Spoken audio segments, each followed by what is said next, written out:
It's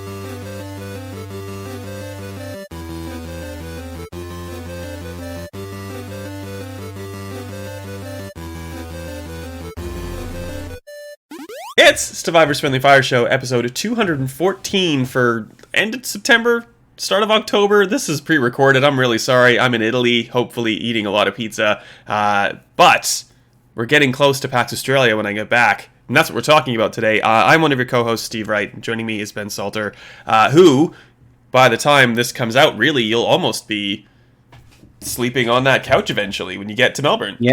Well, I haven't been to PAX for years. Neither have you, because it hasn't been on. So what's it been off for the last 2-3 years? And we're back in Melbourne. We're back in proper PAX. We're in the convention centre. It is, if you're listening to this when this show is coming out, it is like the next weekend. So not the one that's in a couple of days, the one after. Yes. Very exciting, I think. So we can talk about it more the week before or something. We'll figure it out. I got really excited. I'm just really excited to go on holiday, to be honest, but also to go to PAX and see people, to just go and grab a beer with you, to go and like see half the people that write for this website that I literally haven't seen or have seen in like Jay. I think Jay came over and dropped off some beer because he always does every Christmas. He's such a lovely man. But like we did the weird thing of like, I think he came in, but we like stood at like opposite ends of my house being like, hello, how are you? Like waving at each other from like the length of my living room. Like it'll just be nice to see people. Properly see people. Well, because the Australian gaming community, by which I mean people who work in it, but more so just people who are into the whole culture, would get together every year at PAX. It was a massive thing, really. I think it might be a little smaller this year in terms of the numbers of people going just for that reason. I think people are going out a little less. Everything's so expensive. Buying tickets for this type of thing is maybe dropped away. But the people who are there are going to have a great time. So yes. I think it's exciting to come back together. I think it'll be more relaxed than previous ones. Like people were a bit antsy sometimes and kind of wanting to get to the next thing. Not having had one for a while. Hopefully it's a bit more chilled. But yeah, we're excited. The main thing you should be excited about is you're on a panel. So I won't be there because I'll be flying over to Melbourne at the time, but you'll be there. So I will. Give us a plug. And I'm not going to give you a plug because you're not going to be there, one. And two, you don't really need to be there because I think, one, you're experienced enough in the industry in Australia to not need the panel. But two, I don't feel like you're really like trying to shop around your freelancing at this point. But like, again, you're more than welcome to. But and three, like you don't need to get tips on how to pitch to me because if you want to write something, Ben, by all means, it's approved. But that's what the panel is. It's at 4:00 on Friday in the Drop Bear Theater. It's a panel with myself, Shannon Grigsty from Press Start. There's Edmund Tran from Games Hub, Seamus Byrne from Byteside, and Alice Clark, who is a freelancer and writes for the Oz. I think that's everybody. I hope so. Sorry if I forgot you. And the panel's about how to pitch. So I'm not going to give too much away, obviously, because that's the beauty of coming to the panel to find out. But I think we're a good set of people from various different backgrounds and like different sizes and styles of media outlet where we can give perspectives on, like how you want to pitch to an outlet that's owned by a national media corporation, as an example. Or on the other hand, this little like mom and pop show that I try to run without a mother, but you know what I mean. So like that, I think that'll be useful to people that are kind of just curious as to how to get into this industry, if that's what you're curious about. And it's not like a how to get a job in the industry panel that like everyone has. I think it's more like if you want to write, here's how you can start setting yourself up to like prepare and to have a portfolio, and here's how to engage people. I'd like to talk about like internships and stuff because obviously we have Ethan along as our second intern from RMIT in Melbourne, so there's all these angles that I think are interesting, especially if you are a writer, a budding writer, a veteran writer, or whatever, or you're just curious to see how the internals of a Australian media outlet works, I guess.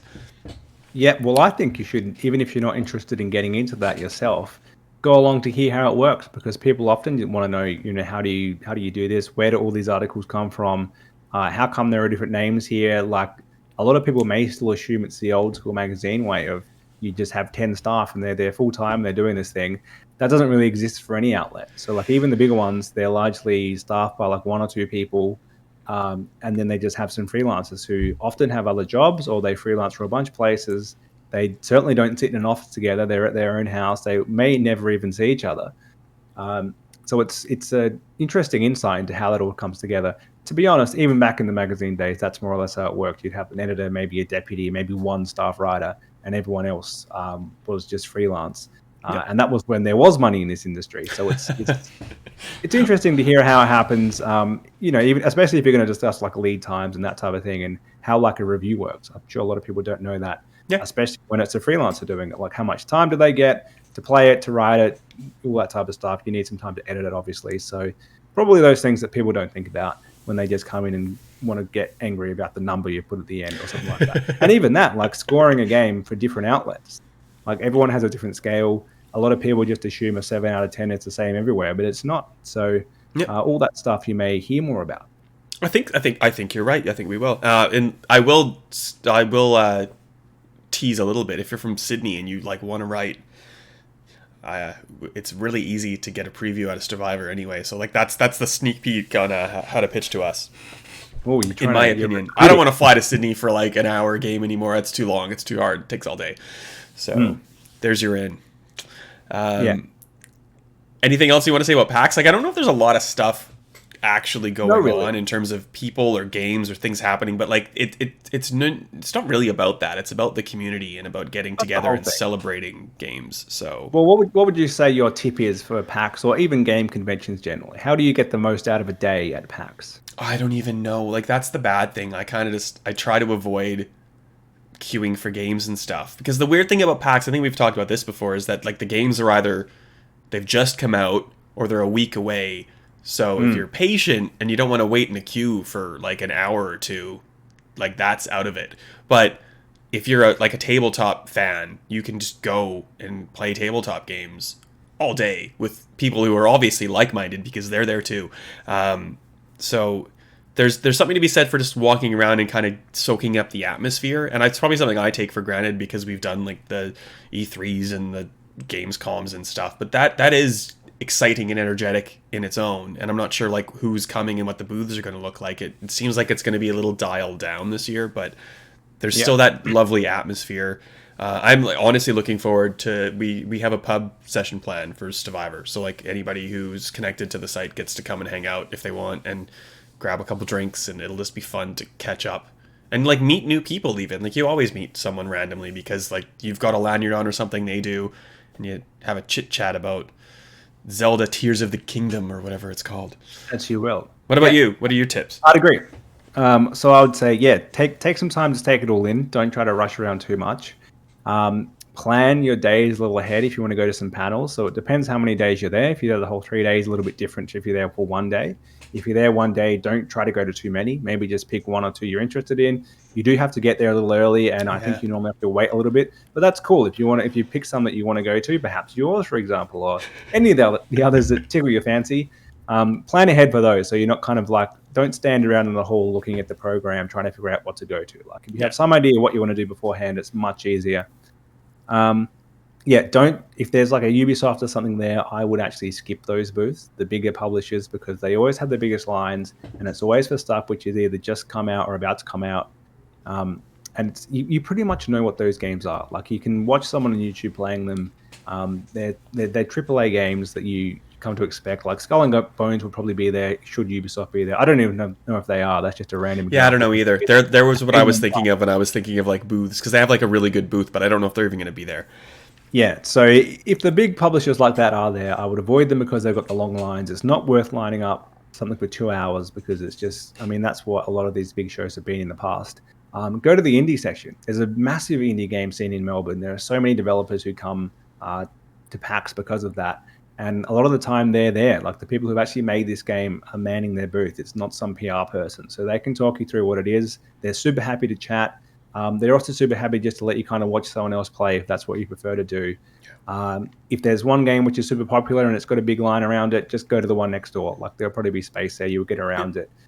I think that's the better way to take it on. That's more what this event is. That's a really good tip. And to be honest, like that's how I first saw the Artful Escape. and like a myriad number of Australian games that I have imagined, like they've just left my brain. But like The Artful Escape's a great example, and it was like completely different when I saw it then to when I like from what's out now.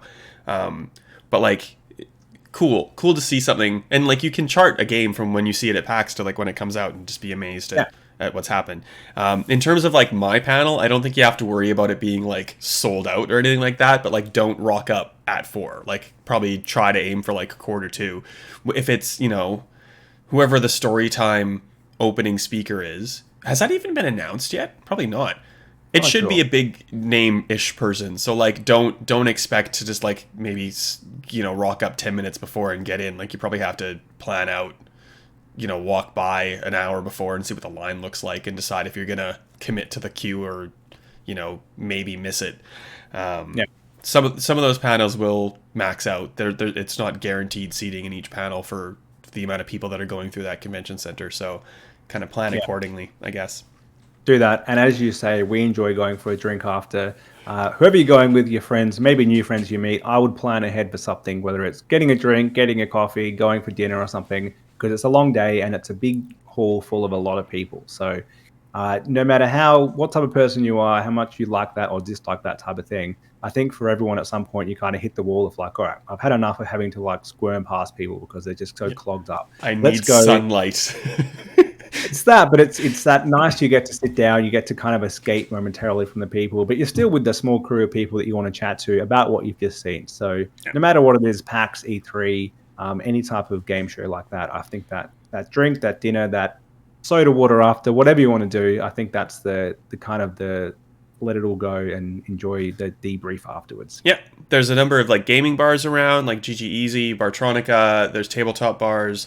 If you're not into bars, there's tons of restaurants like Mjolnir if you want to get like the kind of like Thor-like experience ahead of Ragnarok. And there's just like other like normal, not themed things in Melbourne CBD. So check it out. It'll be fun.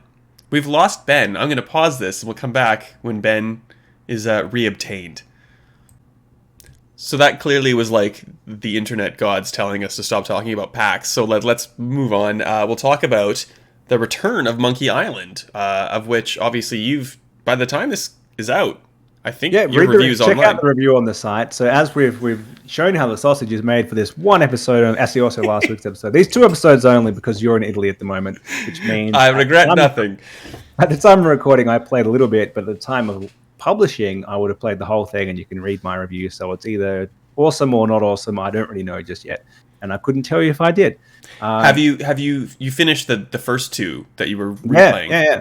Give us a quick rundown on that. Like, it feels like if you played 1 and you played the second one, you found enjoyment in that, or no? Yeah, absolutely. And I would recommend playing them. If you're a console guy, play the 2 special edition on Series X because they're back and pat and they're full upscaled to 4K. They look great. And I really like the art style of those 2 games in the special edition way. You get voice acting. It's easier to play than the originals. I think they're super cheap on Steam as well. So worth playing. There is a recap, I think, at the start of Return of Monkey Island. These games are 30 years old, so they don't expect you to remember what happened because it does continue on straight away after number 2. So, and that's really what we're talking about here. It's the return of sequels because we don't often talk about games that, 1, neither of us has played much, and 2, that only one of us has played because that's not fun for you, the listener. So I suppose what other franchises or sequels would you like to see, or would we like to see? Get a sequel or a direct sequel in the way. We should just kind of preface that Monkey Island has had other games. But they don't count now. Exactly. So that's what we're talking about here. It's been 31 years since Monkey Island 2. There's been like 3 or 4 since then. But this one has kind of said, I'm going to ignore those and I'm going to go back to be a direct sequel to number 2 because it's got Ron Gilbert coming back. So he was the original creator. He didn't work on any games since then. And he's continuing the story from where he left it off. So there are loads of situations like that. Maybe we'll run through just the main console holders and what they could possibly do, what we'd like to see in that instance. I want to actually start with Xbox because there's an obvious one there in that how great would it be just to see Bungie, it can never happen, but to see Bungie come back to Halo and be like, you know what, we're just going to do Halo 4 and just pretend like those other games didn't exist. I'll tell you what, that is a good option. I honestly thought you were going to say like a sequel to Conquer. there's a bunch. Well, yeah, like I honestly thought that that's what you were referring to straight off the bat, but obviously, so no. So yes, I think Bungie. I don't think Bungie would ever go back to Halo. I think Bungie probably could go back to Halo and save it, but we've talked. It would be the same thing. We would have talked about that last episode, so I don't know if there's more to say. We don't need to talk about that, but yeah, Conker's a great one that you just brought up. So they absolutely should. That's a sequel that's died off, which they could. I don't know who was the director of that, but maybe they could come back and do it again, because the remake or the remaster or whatever on the original Xbox was way better than the 64 game from a technical point of view. So yep. They've got heaps like Banjo-Kazooie. They kind of tanked, like bring that back. So basically the rare games. Pretty much. But also, like playing Ratchet and Clank made me think, why did they just kill off Blink so early? Like that was the original Xbox's we need to have a character animal mascot thing, and it was a little ahead of its time. Like it was quirky and weird and a little bit complicated, but it was like there are so few 3D platformers that could have had more life to it. Yeah. I know that Xbox doesn't have Activision yet, but like Activision, there was like a really good sweet spot in maybe like, I don't know, early 2000s or later like 2010s, depending on the license, where they had like a lot of really good licenses, and we've talked about this recently too, I think, but the licenses were really, really good. There was a ton of really good Star Trek games that came out of Activision like maybe 10, 20 years ago, that like if they got similar teams together and did like Star Trek games right now are like mobile gotcha garbage games, and like I just want like a decent, like there was Armada, which was like a top-down RTS. There was like a Final Unity wasn't Activision, but like it was a really good point and click adventure. There was some like decent like Elite Force, Voyager Elite Force was Raven, like which was like it was a Quake mod essentially, I think, at the start, but like a really good like first person shooter. Like those things would be cool to see again, like making use of licenses like beyond the Marvel giving games to select people that they think will do a good job. I think there's something to be said in that. It's not really sequels though. Oh well, it's kind of it's a return of something with an original studio. It's a similar thread. Nintendo's got a lot as well. I think F-Zero is probably their main one that they've just kind of left be. Pilot Wings. I think, Pilot Wings had a game on, I think, DS or 3DS, so it's been a little while. They seem to have just abandoned Star Fox because they did such a bad job of the last one. Yeah. But like that's their own doing. So they've got they're so caught up on their main franchises that I don't think they're ever going to bring some of these games back. Like F-Zero specifically, they just seem to not know what to do. So they kind of like, we'll just leave that there and never do that again. The one that I suppose they are doing is Metroid Prime. So a spin-off of Metroid, which was great. They gave it to someone else. They totally stuffed it up, and then they went back to the original studio. So a similar situation to Monkey Island, and hopefully a good one, because we talked about the Nintendo Direct last episode and Pikmin 4 magically re-emerging.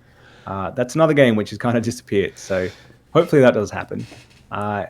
Any you can think of in that vein? From like Nintendo?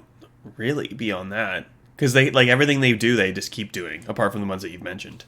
So yeah, and they probably don't have the same reliance on one person in that they used to. Everything used to be like what Miyamoto wants, Miyamoto gets, but they've phased him out quite well, really, in the sense that he's still there, he's giving guidance, but they're not totally reliant on one man. In the same way that Monkey Island's pretty reliant on Ron Gilbert now getting it back to having its third in the trilogy officially. Yep. There was a time where you'd never get a Mario, a Zelda, a Metroid, a Donkey Kong that wasn't like totally endorsed by Miyamoto. And I think he'd still give the sign-off for all those games today, but I think he stepped back. Yeah. I honestly don't know who did Eternal Darkness. I think Nintendo was directly doing it. I think they published it. Yeah, so I don't know, but like I'd love to see an Eternal Darkness sequel. That just kind of came to me. But anyway, sorry. PlayStation. Ape Escape. Ape Escape. People love Ape Escape because it kind of come back with PlayStation Plus. Not directly PlayStation, but I would love to see Shinji get another go at Resident Evil. Yeah. I mean, I think of him as a PlayStation man, but he's a Capcom man. Or he was. Now he's an Xbox man now. If Shinji came back, they'd probably just they'd just throw money at him to make it a PlayStation thing. So I think that counts. Yeah. Well, he's one of the few people who's kind of that Miyamoto Kojima level figure who is like so influential in the franchises they made.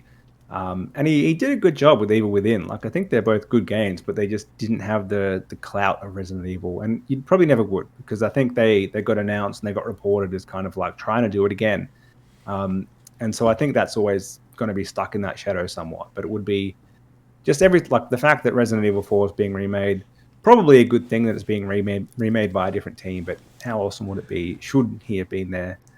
Would just feel right. Our mate Shinji, of course, because we met him many years ago. Well, friend of the show. Of That's course. Right. That's right. I can't really think of any others. Like the ones that keep coming into my brain, like have already happened or are happening. Like obviously Psychonauts and Psychonauts 2 were quite distant from one another. And it wasn't so much that oh my god, my brain's just stopped. Who is that? Tim Schafer. Thank you. That Tim didn't want to do it. It's like he just kind of didn't have the funds to do it. So like they pulled that together from crowdfunding, really, and then like bolstered it with the Microsoft acquisition, which was great. And the other one that I like immediately think of hasn't come out yet, but it's been 10 plus years, and that's Sam Lake finally getting a chance to do a proper Alan Wake sequel, which is Alan Wake 2 coming out next year, and I cannot wait. My entire life is like revolving around this game coming out, and it damn well better be good, because oh my god, the hype is real. Yeah, that's probably... We're not going to hit on another one, which is 31 years in between, but I think 10 years is probably more realistic. It's so rare to get such a big gap and then have the same creator come back, finish off their trilogy, essentially. I don't think we'll actually see it again. So I think return to Monkey Island, or of Monkey Island, whatever it is. Two. Two. I wrote the wrong thing. It didn't come back. You go to it. That's right. Yeah, of course. Yeah, you go back to it. Exactly. That's right. Because the first game is called The Secret of Monkey Island. This is Return to. That's why. Anyway, it's great that it's happening. Rare that we're ever going to get that big of a gap again. But it's proof that it can happen. And like, this game is not a small little indie game, even though that's how it's made. The IP is owned by LucasArts, which is owned by Disney. So like, it's actually a huge company that owns this, and they've still made it happen. Which means there's hope for anything. That long lost franchise that you desperately want to have come back, it's possible that it could happen, unless it's owned by Nintendo, probably. But anyone else, I think it can happen. We've definitely forgotten some, so if you want to chime in with your thoughts, just chuck us a Twitter message, send us an email. What is our email? Podcast@stevivor.com or whatever. Okay. Just make up whatever you want at stevivor.com. It'll probably get to me. Unless it's ben@stevivor.com, which I guess I just gave out your email, but it's not that hard to crack, to be honest. So, well, you can email them. Enjoy the spam. I don't think it's going to happen. No need. I digress. You will enjoy this, because you and I have enjoyed a game of Ubisoft Trivia Pursuit Live on the odd occasion. So I thought, what better way than to quiz you, Friendly Fire Edition. Okay. So what I'm going to do is I'm going to ask you 10 questions about games, but there's a second part of this, which is I've tried to target these to you. So they should be on your gaming knowledge. Let's see how well I actually know your gaming taste. I'll let you know if they're multiple choice or not. Okay. So am I trying to game the system and like answering incorrectly because you're going to also answer and see if you match or something? No. I'm not answering at all. You're just trying to get... So just answer truthfully. Answer truthfully. See how well you do. I should probably keep score out of 10. It's 10 round quiz. I'll just do that in my head. If we had a higher fingers budget, if you want. You tell me if I put a finger up or something. We'll have a higher. If we had a higher budget, we'd have a banging soundtrack right now. But we don't need the background music. Just think about it in your head. If this was like Who Wants to Be a Millionaire, the music. And I'm not editing in music just in case that was some sort of like weird attempt to get me to do it. It's not happening. Okay, good. It was not. It's all in your head. It's all just whatever sound you would like to hear now. Pretend that's right there. So, good. Question 1. Mm-hmm. Who, as of right now, has the highest gamer score in the world, according to True Achievements? It's not you. I don't think it's the only one I can think of is Stallion 83, but I don't know if that's true anymore. It could be Randall Thor, but I've already given you an answer. You've already... Well, you can talk it through. Well, from the look on your face, maybe it is Randall Thor, so I'm going to stick with that. No, it's not? I don't know. It's similar. It's Redemption Denied. He has 3,350,000 gamer score as of right now. I don't know who that is, so I never would have gotten that right. So 0 fingers held up. 0. Well, so what's your gamer score? You're close. it's getting to. I'm not close at all. It's getting close to 700,000. I'm not entirely. It's like 670 or something, 680, something like that. Okay, little while to I don't know anymore. I'm trying to be a better person, Ben. Oh yes, well I believe that. So 0 from 10 so far. Question 2. What is the best-selling game on Xbox 360 according to Wikipedia? Now this is multiple choice. Okay. Is it A, Minecraft, B, Call of Duty 5, Grand Theft Auto 5, C, Call of Duty Modern Warfare 3, or D, Kinect Adventures? No one likes Modern Warfare 3. Kinect Struck that Adventures out. came with the Kinect. Did it? Good point, yes. But did anyone get a Kinect? No. Did you have to get the Kinect with Xbox One? Yes. What was the... It's GTA 5. I will give you one hint. GTA 5 came out at the very end of the 360's life. It's the Call of Duty one that you said then. Did you say Call of Duty? I did say Call of Duty. Modern Warfare 3, though. No one likes Modern Warfare 3. Minecraft. It's Minecraft. They're all very close. I don't know. No, it's the one you didn't say. It's Kinect Adventures. 24 million copies because it came with the Kinect. 21 million for Minecraft. 23 million for GTA 5 and 15 million for Modern Warfare 3. You got that right. That's the worst performing. Don't you love it when I tell you the answer, but then go, that can't be right, so I'll pick every other one. You were on the right track with it came with the Kinect, so it must be it. Now, this one I think is the most in your wheelhouse of any question. Question 3. 3-part multiple choices. Well, actually, it's not multiple choices. 3 options you can work through. In the game Buffy the Vampire Slayer, which of these characters were voiced by their TV show actors? So A, Buffy Summers. No. B, Willow Rosenberg. And no. C, Rupert Giles. Giles. And it was him. He was voiced by the actor, who is Rupert someone. And I met him in Melbourne one time randomly as he was getting on a tour bus to go to the Great Ocean Road. It was great. You got that. His name is Anthony Head, correct? Stuart Head, but yes. Stuart Head. I have one right. You got one right. You got the other 2 as well. Oh, what? Could be either. Which? Willow was in the first one, but I don't think she was in the second one. It was Sarah Michelle Gellar was never a voice on the Buffy games. Correct, got it. You got Alison Hannigan was in the first Buffy the Vampire Slayer game. Because the second one, Chaos Bleeds, I think she got too famous for her own good and then didn't do it. You've nailed it. You know the voice actors of Buffy the Vampire Slayer. So 1 out of 10 is your current score. Very good. You should probably get 3 points for that one, actually. You're scoring, but I'll take 3 points if you want. You can have 3 points. It's a weird system where you could potentially get up to 30 out of 10. Question 4. In Resident Evil 2, what color is the key card that unlocks the door in the main hall of the police station? Is it A, silver, B, red, C, blue, or D, gold? I had blue in my head, and I was hoping you'd say blue, and it could be red, but I'm gonna say blue. Nailed it. Absolutely, it is blue. That is another...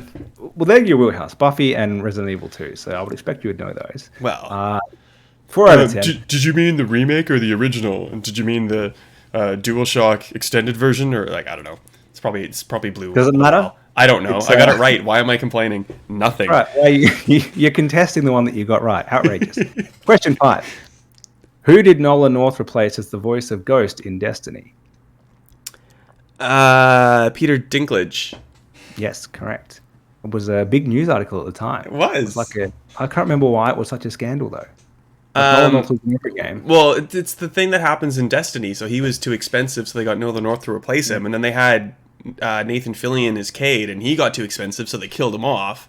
And then I think before they killed him off, they even had Nolan North doing the voice of Cade as well. So he was doing double duty. And the same thing happened. That's really bad. I forget her name, but whoever was in Firefly was the voice of Ikora, and she got too expensive, so they got someone to replace her. So that's what happens, I guess, when you have a live service game that's not bringing in as much money as it used to, or Activision isn't prepared to pay the money for you. In the case of Bungie. Well, that's amazing history. We've got a gigantic history lesson there. So more than I thought you know. No, that's all good. That's you worked it through. Question 6. What is the name of the local celebration that Alan Wake is invited to? Deerfest. That's right. Correct. Well, that was an easy one. That should have been the first question. I'm feeling so good about myself, but the first two questions I completely bombed. But that's fine. That's all right. Well, this is another easy one. What was the name of Ellie's friend in the Last of Us Left Behind DLC? I don't know. Whoa, Because I can't remember. Nah, I've got nothing. You got nothing. Riley was her name. Oh, of course it is. Yeah. Nah, I didn't play the remastered version of that DLC yet, or maybe ever. I don't know. We'll see. But it was really good, and she's a cool character. I just completely forgot her name. Well, that's fine.